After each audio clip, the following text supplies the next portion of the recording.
Thank you everyone, and thank you for being here. The people who keep our towns and cities alive when the lights come on and not when they go out. And to be here in Liverpool, what better place for this summit? A city that's a cultural icon in its own right. The home of the Beatles, Frankie Goes to Hollywood, and the Lightning Seeds. And also Camel Fat, and I've also danced to a few of their bangers over the times as well. And the legendary nightclub, of course, Cream, and later the Creamfields Festival. I want to start on a personal note, because the nighttime economy isn't an abstract concept to me. It's not a spreadsheet or a briefing note. It's something I've relied on and lived and loved. I grew up in a working class household. Opportunities didn't come easy. Like millions of people across the country, my early working life was shaped by hospitality, by late shifts, by weekends and by graft. People know I was working in the care sector as a home help, but they might not know that, like so many of you, I also worked in a pub, the Malt Shovels in Cheadle. Unfortunately, it's not there anymore. Pubs, clubs and venue bars, these places weren't just where I worked, they were where I found my confidence, community and culture. They were spaces where people like me learned how to show up, how to perform and how to belong. And yes, I still love a night out. I always have, because nightlife at its best is joyful. Rayner's Revenge, the nighttime ambush that shook Westminster. When the lights go down on the high street, the political knives usually come out behind closed doors. But in Liverpool, Angela Rayner decided to turn the spotlight directly on the quiet corridors of the Treasury. On paper, it was a keynote address about the desperate state of Britain's pubs, clubs and grassroots venues. In reality, it was a calculated, devastating broadside aimed straight at the heart of the government's economic agenda. This was not just a speech about licensing laws and late-night buses. This was a direct, unapologetic assault on the economic orthodoxy driving the nation into a corner, delivered with the kind of streetwise steel that makes the establishment deeply uncomfortable. Welcome to Britain Underneath, where we peel back the polished spin to expose the raw power struggles reshaping our nation. So please consider subscribing to the channel right now as we plunge straight into the chaotic reality of modern British power. It's creative, it's social, it's human, and it matters. The nighttime economy is not a sideshow, it is a cornerstone of who we are as a country. Economically, its contribution is enormous, supporting millions of jobs, driving tourism, powering local economies and sustaining supply chains that stretch far beyond our high streets. But its value goes far deeper than GDP. The UK's global identity, our music, our fashion, our arts, our cultural influence is inseparable from what happens after dark. People come to this country because our venues, our screens, our creativity. They come to perform here, to learn here, to start their careers here. For generations, the UK has been a cultural launchpad to the world. And that didn't happen by accident, it happened because we created spaces, often grassroots, often fragile, often independent, where talent could take risks and community could gather. And that is why what happens to this sector now matters so deeply.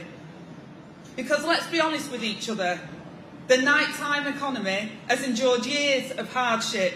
Long before the pandemic, businesses were already under pressure. Then COVID hit the sector hard and fast, with the shock impact still felt today, with the nighttime economy having shrunk by 30% compared to before the pandemic struck.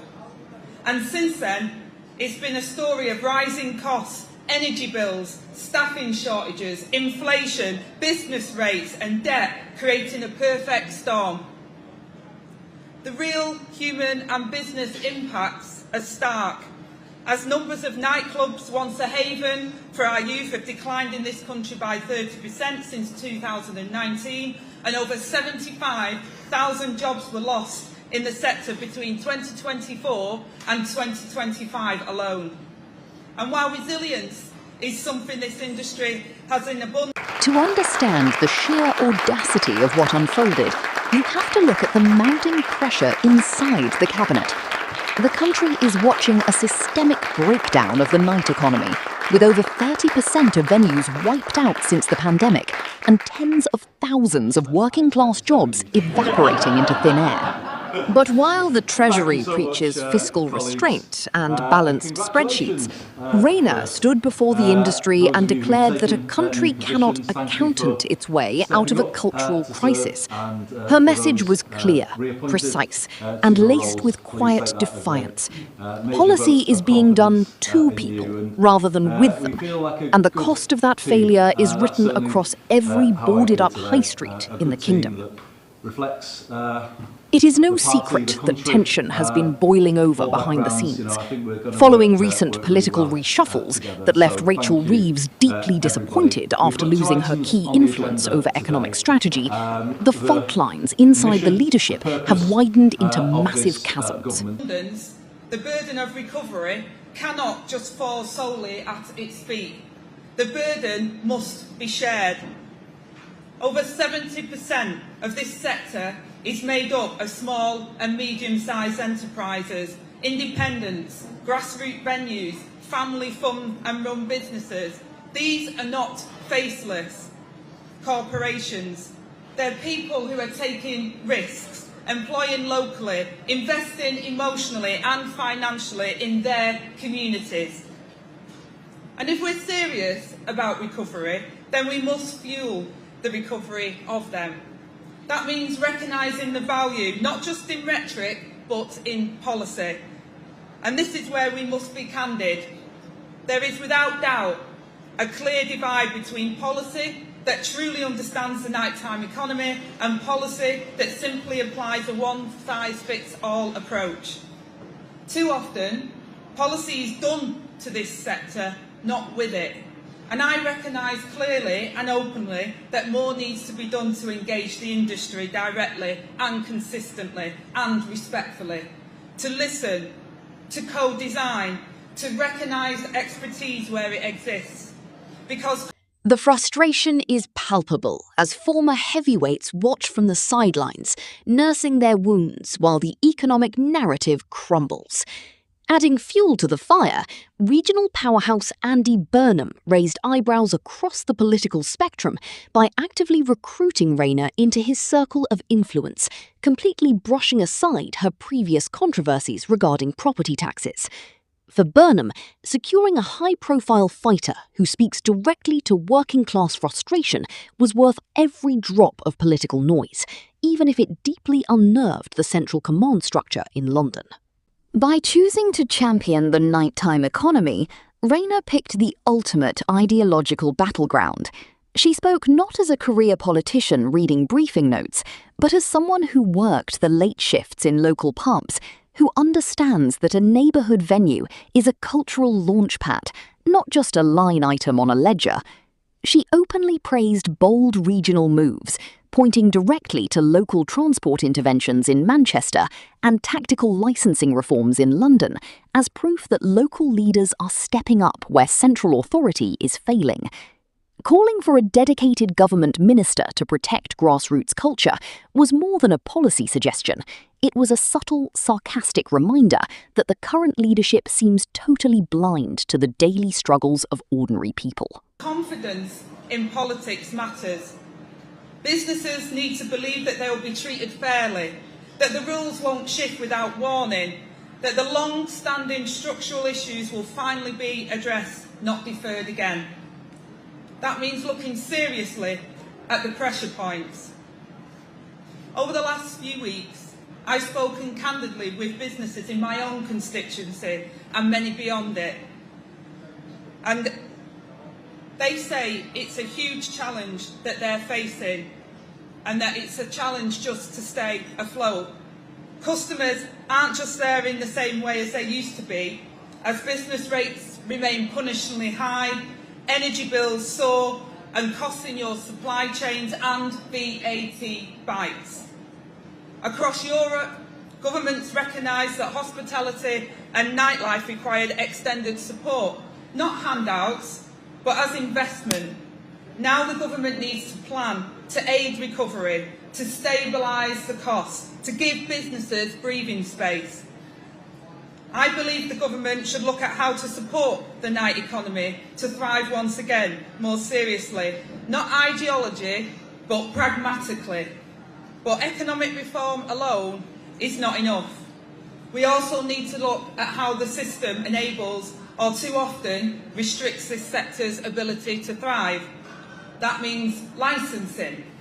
The government should be working towards a more enabling, more permissive approach to licensing, one that recognises the value of well-run venues and trusts them as partners, not problems. A system that is proportionate, efficient and rooted in partnership rather than constant friction. And I'm delighted today to see the Mayor of London hit this forward, announcing today a London-wide strategic licensing policy to boost the capital's vital hospitality and nightlife industries, something that I pushed for when I was Deputy Prime Minister and Secretary of State. And we now need to see more of this, and it means planning. More efficient, responsive planning process is essential if we want to encourage investment. Businesses need clarity, certainty and pace, not years of delay and a drain in confidence and capital. And at the same time, we must harness the power of the agent of change principle. And done well, it protects communities and businesses, ensuring that long-standing venues are not pushed out by poorly planned development, while neighbourhoods remain livable and safe. And This is where the political game gets dangerous. When prominent figures start speaking with this level of candour, it signals that the usual rules of cabinet discipline are breaking down. The public is tired of sterile statistics while local economies implode around them. As you process the sheer scale of this confrontation, take a breath, stay informed, and remember that these power plays directly impact the world outside your front door. If you want to keep tracking the hidden motives and quiet rebellions that define our political landscape, please take a moment to subscribe to Britain Underneath right now, because every single subscription genuinely helps this channel bring you the real stories behind the headlines. And I urge you to stick with us to the very end of every video to make sure you never miss a piece of the puzzle. The struggle for the soul of our high streets and our government is far from over, and we will be right here, uncovering every layer. So make sure you return for our next deep investigation into the mechanics of power.